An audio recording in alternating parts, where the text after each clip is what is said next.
And that's that, you guys. We're through to the next round of the FA Cup, courtesy of a very expected win over Chesterfield today. Now, I do have to start things off by saying that I've actually never been happier to see us concede a goal in a game before. Of course, Chesterfield essentially being in the Conference League, being in the Vanarama National League.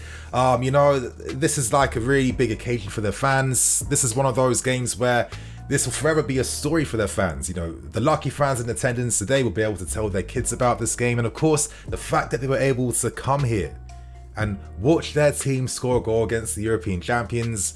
For me, this is what the FA Cup's about. This is the magic of the Cup, you guys. And, very happy for the fans that came here as well too. But for us, we're kind of fortunate, maybe even a bit entitled to, be in a position where we can just expect these wins to come. I'm looking at the FA Cup as a trophy that I want us to try and win again after that disappointing defeat to Leicester City last season. And, the fact that we've come so close to actually winning this now, we need to actually secure the FA Cup for this season. Now, to be fair, with the performance today, there were some positives, with the main positive being Lewis Hall, who played today. For me, he was the game's man of the match. I'm going to discuss this kid in a second, yeah? But, I mean, that second half was pretty bad. I understand, it was used to give players more fitness, more opportunities. But, you're kind of hoping for a bit more in terms of the overall football we played. And the chance creation really wasn't there like that. And I definitely think that for us to really challenge to be like on the City level, to be like one of those like top, the very best of the very best. You guys know I'm always saying this. For us, our ambition has to be best club in Europe. I feel like attacking displays like this can definitely be a lot better. If I was to be really cynical, a lot of our goals came from set piece scenarios, of course too, from a penalty, and of course Christensen as well too. An amazing goal from Hudson-Odoi. He needs to take shots like that more often. And of course, the other goals came from us capitalizing on individual mistakes that Chesterfield players made. So, it wasn't like our fluid attacking football was constantly causing danger and surprises time and time again. And I guess for the purists in me, I'd like to see a bit more. It's not good to compare, but let's say if this was Man City playing, for example, you're seeing a lot more fluidity and a lot more panache and a lot more skill. And I think we have the players that can do that. However, it wasn't really fully on display like that in the game today. But regardless, you guys, this was an opportunity for players to, really get some fitness, as Tuchel did allude to in the press conference before. And also as well too, one positive I liked was the intensity in which the team played with. We didn't care that we were playing against a team who aren't even in League 1, League 2. They're outside of the top divisions in this country. We didn't patronize them, which is what I liked. And we never patronize because we want to be winning as many games and getting as many trophies as humanly possible as well too. And with a mentality like this, it's no surprise why we go so far in every single tournament we compete and enter in. But of course, now that I spoke briefly about those goals, I want to discuss one of the standout moments and players of this game today, and that was none other than young 17-year-old Lewis Hall, who played on the left-hand side of a back three. Today, I thought this kid looked very composed. I thought he looked extremely confident, considering that he's playing on the same field full of many expensive players, many experienced international players, and some top quality, academy grads as well too. The fact that for me he was one of the standouts in the game today says a lot about his ability, his potential, and of course, the magic that is Cobham. I like to make this comparison all the time, but back in the day, like with the Spartan army, they were constantly just kids from birth were being raised to be ready to be warriors. And it's no surprise by in like top professional fields, throughout the world, top entertainment fields, people have to start from a very young age. I think what separates Cobham even more is that our kids learn how to win from a young age. They have that legacy they know they have to maintain, because players have come before them and players will come after them as well too. And I definitely feel like this is why when we see players like Lewis Hall playing, they can play with so much assurance and confidence, because it's not like this guy's playing on the left-hand side of a back three. No, this guy's playing in midfield a lot of times, playing more as a left wing back and sometimes as a left back as well too. For me, the fact that he was so composed and was so easy for him to adjust to the tactical demands of Tuchel's system says so much about the quality of the player and of course the quality of the coaching that we give these guys to begin with.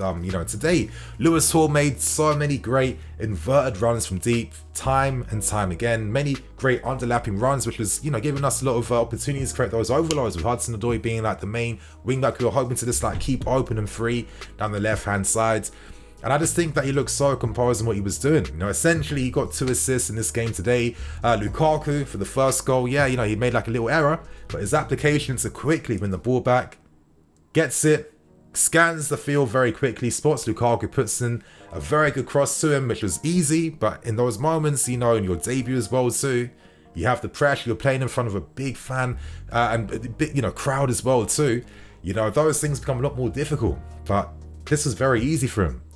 Nice assist to Lukaku, and I guess the second assist, which for me counts, will be that shot he took, because he does have a very good left foot, which then rebounded and then was put away by Christensen. As I keep saying, if you want to make it here, you have to show what you can do. You can't just play it safe. You can't just play it on the ground and pass the responsibility.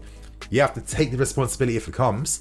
And I think it poses interesting questions now about whether we could see Hall playing in a few more games this season. Do I necessarily feel like I would say, Emerson, stay at Lyon, we don't need you? No, I'm still going for Emerson.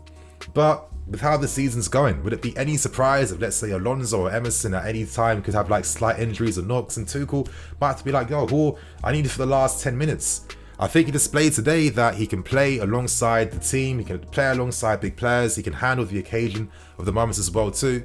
And for me, Lewis Hall is essentially like another like regen of like a Reece James, all throughout that entire left hand side, he can dominate and play them. In midfield, which is probably his best position, actually, he's controlled and dominated that so many times throughout the youth level as well too.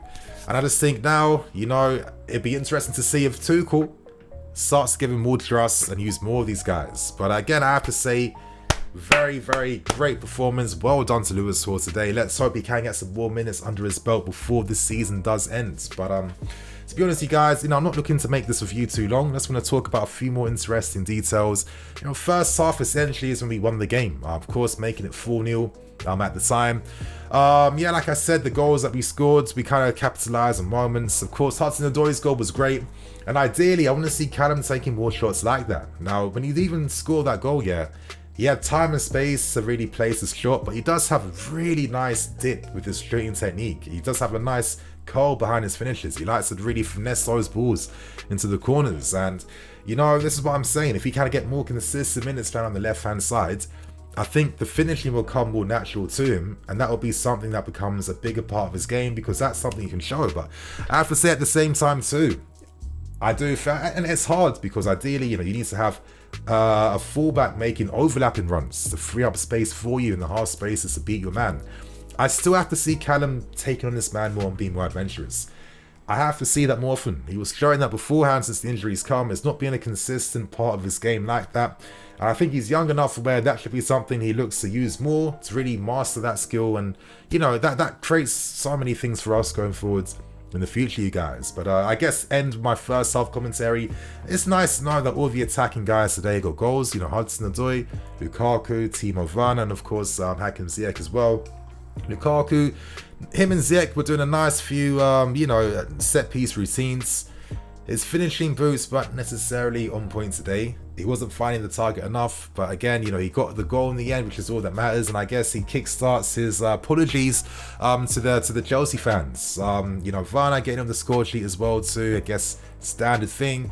But I guess actually speaking of Werner, it's a good time to just discuss the second half really quickly. And for me, it just really wasn't the greatest. Now, naturally, it was always gonna kind of go downhill in a level because you're making so many subs, 5 coming on in the second half. Some interesting ones. Lewis Baker came on, one of his first appearances in God knows how long. Playing as a right-sided centre-back as well, coming off of Christensen, was interesting to see. Ross Barkley came on as well too. I have to say I was very disappointed to see this guy coming on. I just didn't understand why Webster couldn't play today. We're playing against a conference team essentially. We won the game in the first half. This is an opportunity where Webster, like Hall, would benefit from this, get confidence, and next training session back, This guy's playing with a real hunger because he's got a taste of what it's like to, you know, play at that top level. Barkley came on, did absolutely nothing, slowed the play down, play for himself as he tends to do quite a bit as well, and let's hope that in January he can get a loan move away and we can just get him off the wage bill at least for this season. It was disappointed.